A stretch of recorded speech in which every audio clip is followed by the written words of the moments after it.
Danielle Smith standing up to the government, and Scott Moe, the premier in Saskatchewan, standing up to the agendaed courts. Generally, push come to shove on appeals after a period of time, the courts usually will get it close to right, not entirely right, but we've had a lot of wins when push comes to shove because these federal court, Supreme Court, whatever it may be, judges, they know the sort of gravity of getting one of these wrong. So we've taken the government to court over access to leaders' debates over a number of things. Lots of the cases of appeal, whether it be the pastors or people prosecuted under COVID-19, victories are taking place. We saw the big Ingram decision. So, but in the meantime, the lower level courts, there seems to be a lot of political agenda going on, and the rulings don't necessarily make sense, and they're very often condemned by the higher courts. So Scott Moe, we obviously saw that they were implementing effectively a parental consent, parental acknowledgement, parental rights movement. We're seeing this becoming a major trend right across Canada. The Million March for Children being the latest event, but parents in this country are concerned over what's happening in schools. There's no way that a child and a teacher should have secrets from a parent. That is the 101 of grooming. Like when I've worked in institutions that work with children, you watch for people who are trying to establish secrets and exclude the parents as the number one red flag. That is textbook grooming behavior. And this isn't a contentious thing to say. But so they bring in this policy saying parents need to be in the loop effectively, and the courts effectively strike it down, saying, no, that's not going to happen. Fortunately, Scott Moe, and we'll just read his response to the court's ruling.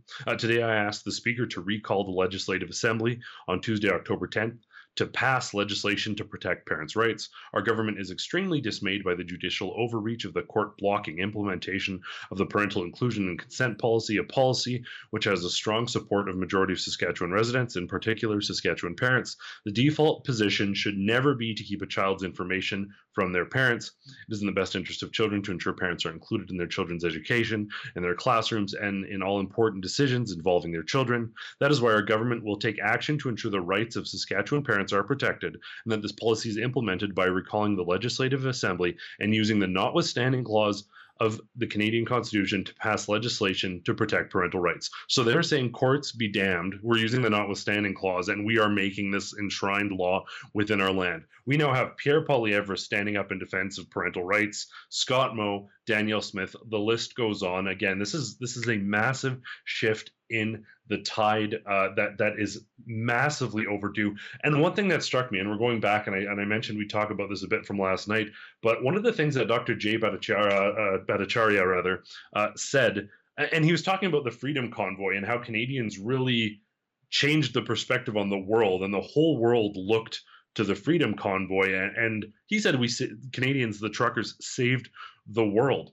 It's incredibly interesting, the comment that he made after that, though, in relation to this Million March event that took place, and in relation to so many of these politicians finally taking a stand, the fact that Canadians just stopped caring about people calling them names. So for a long time through Canadian history, Canadians would back off. You're a bigot, you're a transphobe, you're this. Canadians don't like being called that. So they backed off and backed off and backed off. And that's why so much progress has been made. But folks, when they cross that line of parents protecting their kids, parents said, you know what, call me whatever you want. I don't care anymore. I'm standing up for my kids. Parents will die for their kids. And many of these politicians are parents. They know firsthand what it means to take a stand when it counts. The progressives didn't count on this pushback. But people, parents in this country are saying, you know what, I don't care. Call me whatever you want. You've used those words so much, they don't mean anything. Ironically, as Trudeau is celebrating a Nazi, his progressive voters are calling other people Nazis. They've disparaged and done a disservice to those insults. And they've used them so broadly that people simply don't care anymore. And people are taking a stand for common sense, no matter what you call them. I think it's a welcome shift for Canada. What do you think, Sid? Well, you mentioned the speaker from last night, and I'll get back to the trans stuff as it were. But he mentioned how the Canadian truckers, the Freedom Convoy movement, changed the political landscape of the world. Same thing. I remember an interview I helped to do camera work for that you interviewed Sarah Palin, the former governor of Alaska. And she said the exact same thing. Canadian truckers woke up the world. I'm actually gonna. I have an old clip of Christine Anderson when she was here in Alberta. I actually got to meet her in Calgary. and I interviewed her. I asked two questions, and she said the exact same thing. Canadian truckers woke up the world. And what impact did that have? Well, people took to the streets to make change because they saw that this messed up reality that was being presented to them wasn't just localized, it was international. Canadian truckers woke up the world, and they're doing the same thing with this Million March. And people are standing up and they're realizing, yeah, if you want to mutilate children, you should go to jail. There's no two ways about that. If you want to cut off young children's breasts or young boys, testicular organs, you want to cut off body parts of young children like that. You want to manipulate them into thinking that they are not a man or a woman, a boy or girl. You got some serious problems. And if you get to that point where you're cutting up children, you should go to jail. Yeah, and I love I think it was Gays Against Groomers had a thing that was like, if you have a problem with this law is for you. Like, you're the person it was designed for. We have another article. Hundreds of trans teens under 18 have had breasts removed in Canada. New data shows. We've seen also interviews from like Project Veritas and organizations like that, where they're talking about targeting people young. And the fact is here, listen, if you're an adult, do whatever you want. I'd rather not pay for it, but do whatever you want. The issue here, though, is the level of regret and the suicidal ideation that results from youth transitioning is devastating. There are underlying issues, and the fact is, and you can talk to the people personally directly. I've had the opportunity to interview Walt Hare, who transitioned for years, and he, among many other people, they weren't told the facts. Their stories weren't. It wasn't, here's all the information, here's informed consent, here's what might happen. There are horror stories about these botched operations, and they're doing them to kids who will never recover. Their lives will never ever be the same. And this is often when they think they're Power Rangers, or they think they're cats or dog. Like, it's at an age that is completely inappropriate. Kids can't get tattoos, they can't vote, they can't smoke, they can't buy a gun, they can't serve in the military, but we can permanently alter them forever, irreparably, with questionable fringe operations. This is, yeah, go ahead. No, if I may, you talked about how there's kind of a cheapening of words that's been happening here in Canada. You racist, you sexist. Well, those things don't mean anything anymore because everyone uses that to accuse anybody of anything. And I think I bring this up because you think about the LGBTQ plus I triangle movement. It's an absolute joke. And it used to mean something. There were homosexuals that would demonstrate in protest so that they could have a normal life in many senses, as it were. Now, what are they celebrating? They've got hordes of people dressing up in sexualized doggy outfits, asking children to pet them.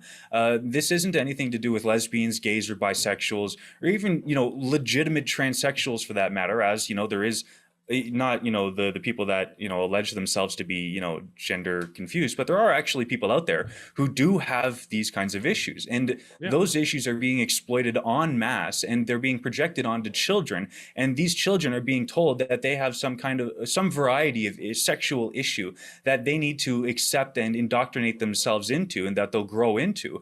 It's absolutely atrocious. Sure, someone might naturally grow up to have certain sexual difference to the majority of society. But if we're promoting that en masse, we're creating not a society of eunuchs, but we're manufacturing eunuchs in our society. And these people are going to need support for a long period of time because it's pretty hard to come back from cutting your genitals off. It's not like you can, Yeah, and I was just going to say, the other thing that's so vexing to me is you look at and I'm kind of using this term jokingly, but there's a lot of normal gays out there who aren't on board with any radical agendas and are just living their lives, and nobody really has a problem with it. What's wild though is there's so few of them involved in politics. There's some, don't get me wrong, but so many of the people who identify as LGBTQ within politics, they don't even stop to question for a second the extreme fringe minority, or maybe the fringe majority,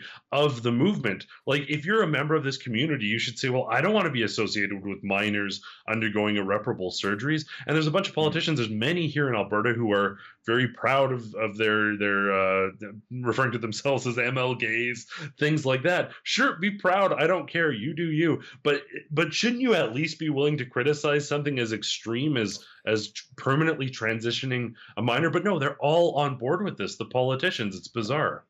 Well, and it's not the straights against the gays here. Like that, No. that's not anything that's going on. It's the ideology that's being presented. It's Yeah. so toxic and so damaging to people such as children who are very easily manipulated. This is something that we're not factoring in, and it's a shame that they are, advocating it as the lesbian, gay, bisexual movement when there's such a clear disconnect. It's not the people. Nobody cares if you're gay or whatever. It is the ideology. And instead, what do people do who defend these things? They say, oh, you're attacking the gays, you're a homophobe, this and that, whatever. It's like, no, I just don't want you to cut my child's genitals off.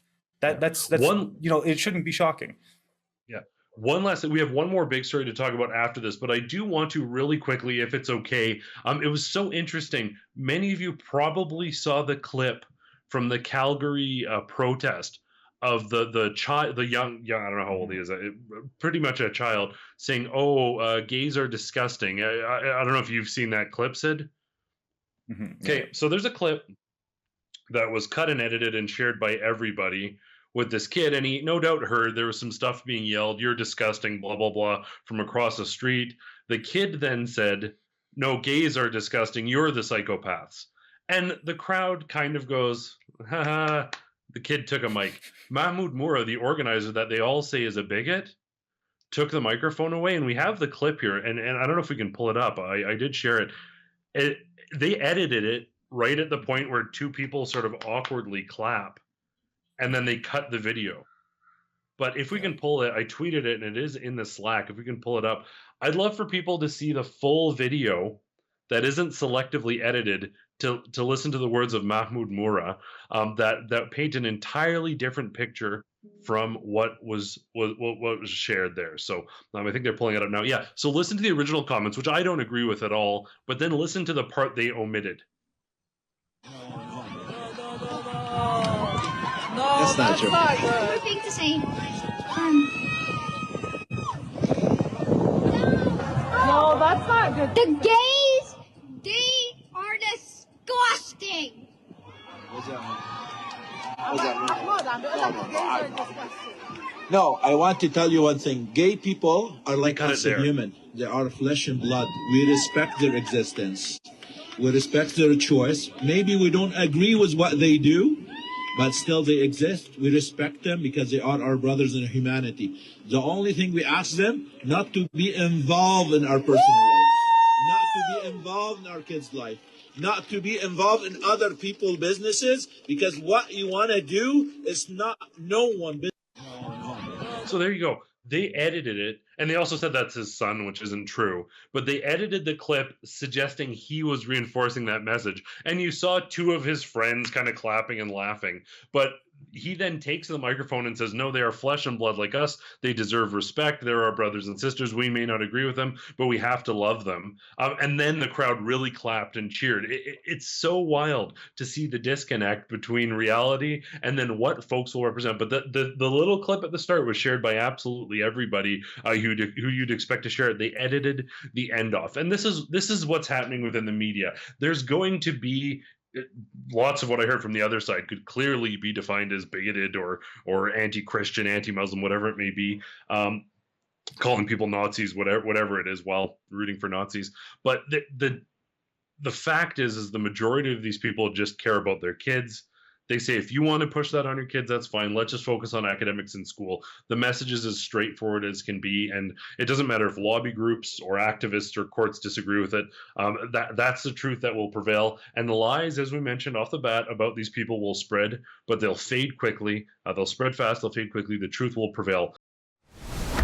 Hey folks, that was a clip from the daily live stream. I co-host it Monday to Thursday from 1 p.m. to 2 p.m. Eastern Standard Time. The Alberta team takes over on Friday.